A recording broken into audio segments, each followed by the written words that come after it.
Okay, so firstly digital की तरफ रुख हो रहा है। जो फ्यूचर है, we as we see digital जो जिस तरह से ग्रोथ बढ़ रहा है, आपका भी शो जा रहा है डिजिटल की ओर। आप क्या कहना चाहोगे, किस तरह की फीलिंग है और क्या थिंकिंग था? डिजिटल में फीलिंग तो हम लोग पॉजिटिव ही फीलिंग है। ऑब्वियसली पॉजिटिव है। डिजिटल में हम लोग स्ट्रॉन्ग रहे हैं, हमारा अपर हैंड रहा है डिजिटल में हम लोग टॉप 5 रहे हैं, वूट पे हम लोग नंबर 2 रहे हैं। So it's always positive from our side and अभी जाने के बाद हम अचीव करना चाहेंगे नंबर 1 पोजीशन ऑन वूट। इंशाल्लाह। वो इंशाल्लाह हम लोग जल्दी रीच भी वो मिल जाएगी हमें। हम बस उसी दिन का वेट कर रहे हैं कब हम वूट पे नंबर हो आप वन क्या हो। कहना चाहोगे इसके बारे में?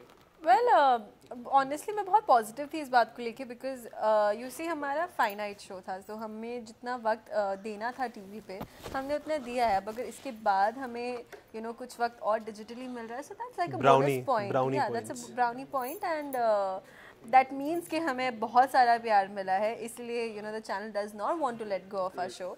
सो मैं तो बहुत पॉजिटिव थी इस बात को लेके, सो एक्साइटेड। लास्ट 2 साल की मैं बात करूँ, it's a current past future of movies digital की बात करूँ, आपको क्या लगता है जिस तरह के शोज बनते हैं उसकी भी फ्यूचर ओटीटी होने वाले आने वाले समय में? वेल ऐसा नहीं है ऑनेस्टली, बिकॉज एक टीवी की ऑडियंस है वो हमेशा टीवी पे भी जुड़ी रहेगी। वेर एज मुझे नहीं ऐसा लगता दैट हर चीज़ बदल जाएगी। जो जिसकी ऑडियंस है वो हमेशा जुड़ी रहेगी। जैसे मेरी माँ आज भी मूवी नहीं शायद से टीवी ही देखती है, और मेरे जो पापा है वो शायद सीरियल छोड़ के आज भी ओटीटी पे ही कुछ shows. So it's just the audience जो हमेशा रहेगी। And what do you want to say, जिस तरह से डिजिटल में प्यार मिला है वो ही सबसे बड़ा रीज़न है कि डिजिटल में स्विच होने का या आपके शो को? वेल आई गेस, क्योंकि वरना अगर ऐसा कुछ होता तो हम कलर्स पे अभी भी चल रहे होते। बट कलर्स का हमने टाइम रिस्पेक्टिवली हमने पूरा किया और अब ओटीटी पे पहुंच गए हैं, वूट पे पहुंच गए हैं। तो आई थिंक कुछ सोच समझ के उन्होंने हमें वूट पे डाला होगा। And when I see the target audience of your show, youth काफ़ी फॉलो करती है। हाँ। Today is international youth day, Yeah. उसके बारे Oh. में क्या कुछ कहना चाहोगे? हमारे यूथ को किस तरह का मैसेज देना चाहोगे आप लोग? वेल यूथ फॉलो करती है तो एक वो रिस्पॉन्सिबिलिटी होती है कि हम सही चीज़ें पोर्ट्रे करें, सही सीख दे आने वाली यूथ को, because that's in our hands. हम जितना कर सकते हैं सही मैसेज देकर, सही तरह के शोज़ कर कर एंड सही चीज़ें प्रमोट कर कर, आई गेस हम वो हमेशा कोशिश करेंगे करने की। एंड अगस्त्य की मैं बात करूँ, you are doing good role, bad role and in fact your own role, 3 different role. हम आप like when we do 3 different role, तो मेथड एक्टिंग की तरफ काफ़ी रुख करते हो। Do you do the same acting, like do you do method acting और you do like natural acting? यार I believe in doing natural acting, because जो मैं नॉर्मल उसमें हूँ। बट हाँ ये है कि मैं switch on switch off mode में आ जाता हूँ। ऐसा कुछ नहीं है कि मैं सेट पे अलग हूँ या मतलब बाहर अलग हूँ। हाँ मतलब मैं एक ऐसे जोन में नहीं होता। जोन में तब आता हूँ जब मुझे लगता है कि बहुत इंपॉर्टेंट सीन है, कुछ ऐसा है, तो मैं उस जोन में अपने आप मेंटेन कर लें, वो बबल मेंटेन कर लेता हूँ, फिर मैं उसी में रहता हूँ अगर बहुत ही ज़्यादा इंपॉर्टेंट सीन होता है तो। अदरवाइज जब मैं सेट के बाहर होता हूँ फिर मैं नॉर्मल अपनी ज़िंदगी जी रहा होता हूँ एज जैन। और इनफैक्ट लाइक वर्ड एक्टिंग के बारे में, तो हाउ डू यू सी कितना डिफिकल्ट हो जाता है, कितना चैलेंजिंग होता है, और आपके लिए कौन सा ज़्यादा चैलेंजिंग है, the good one, the bad one? Which part is more challenging for you? See दोनों की अलग एक क्वालिटीज़ हैं और एक करने का तरीका है। बैड अगस्त्य को थोड़ा बहुत पुराने वाला जो अगस्त्य है उस जोन में लाके and at the same time मैं थोड़ा डम भी दिखाने की कोशिश कर रहा हूँ उसको थोड़ा सा, ताकि पॉजिटिव वाले अगस्त्य को सिंपैथी मिले और इसको ऐसे लगे यार ये तो क्योंकि एक बहरूपिया है, उसको इसका एक क्लोन बनाया गया था प्लास्टिक सर्जरी बनवा के, तो वो एक डम इंसान था जिसको फेक अगस्त्य बनाया गया। तो मैं उस दोनों जोन को दिखा रहा हूँ उस चीज़। And being a Virgo we know we are very excited for our birthday. मैं आपसे नहीं, आपसे शुरुआत करूँगा। आज आपने कुछ प्लान किया? 8 अगस्त से ओटीटी में एंड 8 सितंबर बर्थडे है। Like 8 is becoming very lucky for everything. आप क्या कहना चाहोगे? कुछ प्लान तो किया रहेगा आपने? नहीं यार अभी ऐसा कोई प्लान नहीं करा और मैं प्लानिंग पे बिलीव नहीं करता, मैं स्पॉन्टेनियस चीज़ों पे बिलीव करता हूँ। तो जैसे ही 7 सितंबर आएगा और ये इन्होंने कुछ प्लान किया होगा मैं उस प्लान में शामिल हो जाऊँगा। आप क्या कहना चाहोगे? I know being a Virgo we are very excited for our birthday. किस तरह से प्लानिंग हो रही है आपकी कुछ? वेल ऑनेस्टली मतलब मेरा बर्थडे की प्लानिंग जुलाई एंड से शुरू होती है लेकिन सितंबर 6 तक कोई प्लान नहीं होता है मेरे पास. But I guess I would want it to be a working birthday. I would want my close people to be with me because you know I'm not that party animal के अरे सब पूरी industry आ जाओ साथ में मिलके party करेंगे and all that.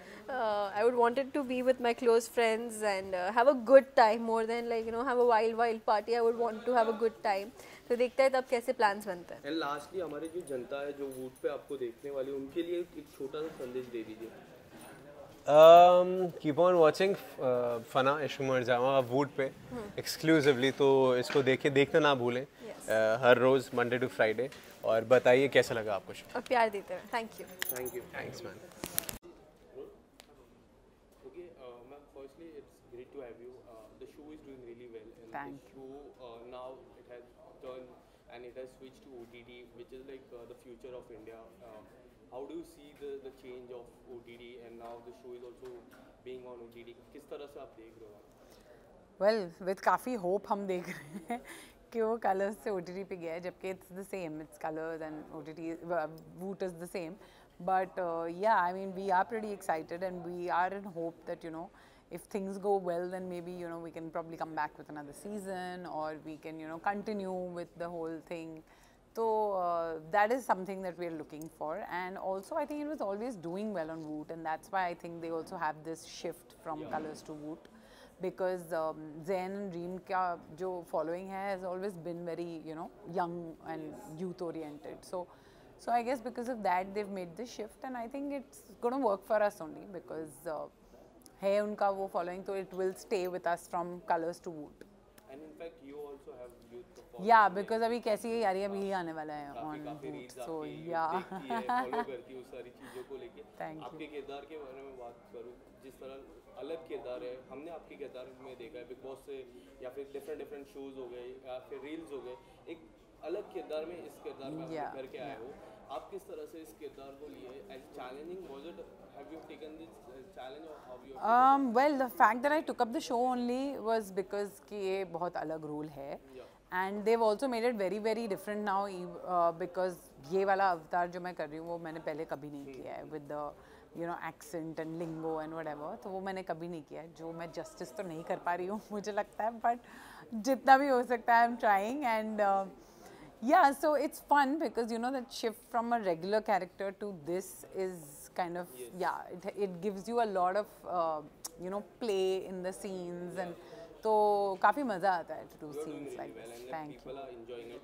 Firstly, I would like to say जिस तरह डिजिटल जा रहा है, हम देख रहे इंडिया में बात करूँ, movies already it's a future, it's a present of India. Show के रिलेटेड भी आने वाले समय में ऐसे ही कुछ होगा कि now when we talk about digital, phone सबके हाथ में है, डिजिटल कभी भी देख सकते हैं. क्या लगता है आपको ये फ्यूचर होने वाला है? I think it is already क्योंकि टेलीविजन हाँ मतलब बिकॉज लॉकडाउन में सबने इतना वो देखा OTT प्लेटफॉर्म पे, इतने शोज़ देखे that literally they started buying rights of जो पुराने शोज़ जो उन लोगों ने शायद कभी रिजेक्ट किए होंगे वो भी उन लोगों ने अपने चैनल पे ले आए because you know they were following short of probably shows because they realise के थिएटर्स तो है नहीं, तो इसी पे जो कर सकते हैं हम कर रहे हैं, तो उसी पे they started buying a lot of movies and you know showing it. आजकल आई थिंक इवन नाउ जो मूवीज़ रिलीज़ होती है थिएटर में इतने लोग कहाँ जाते हैं because people like to watch it you know from the comfort of their home. They want to just sit at home, chill, relax, अपने टाइम पे देख सकते हैं. कोई वो नहीं है कि यही शो के टाइम पे जाना है. So I think it's become really comfortable for everybody and people have chosen that thing. So obviously OTT काफ़ी बड़ा हो गया है अब. करंटली आपका लुक के बारे में काफ़ी चर्चा होती है, अभी भी आप अपने किरदार के लुक में हो. आप क्या कहना चाहोगे, कौन सा ऐसा शख्स था जो पहले लाइक इसने मुझे नहीं पहचाना, ऐसा कोई मोमेंट था? किसी ने नहीं. मैं सेट पे आई और ज़ैन और रीम ने मुझे देख के बोला oh we are so not recognising you in this. तो मैंने बोला यार अभी इससे ज़्यादा तो कुछ नहीं कर सकते, इतना काला कर दिया है फेस और यू नो ये लगा दिया है तेजा मैं हूँ माँ किधर है. So all that we done and but I just feel that they've really worked on the look also because जो मैं regularly जैसे लगती हूँ उससे मैं काफ़ी different लगती हूँ in this get up. So we have currently the digital wise when we talk about the show is mostly when I saw the show digital level is very high. Yeah. So do you think that was the biggest reason for the हो सकता है we I've never really spoken to them about what is the reason, but I feel that could be one of the reasons. Also the audience, you know, the youth oriented जो audience हमारा था, we always knew that it was doing well on Voot. So I think that is one of the main reasons why. Talking about this week, so much of turn and twist we are Yeah, every day मैं set पे आती हूँ, मुझे लगता है ओ आज ये हो रहा है, अच्छा ये भी होता है, वो भी हो रहा है वैसे. So yeah. आपको कितना मजा आता है इस रोल को और इतने सारे turn and twist as an actor कितना मजा? बहुत मजा आ रहा है, इसीलिए तो मैंने ये एक्चुअली चूज किया था टू डू, बिकॉज काफी कुछ है इसमें करने के लिए फॉर एन एक्टर. और लास्टली हमारे दर्शकों को आप क्या कहना चाहोगे? यही कि फना Ishq Mein Mar Jawan has made a shift from Colors to Voot and we really need you to watch it. So please हमारे साथ वो शिफ्ट कीजिए, वूट पे जाइए और देखिए फना इश्क में मर जावा.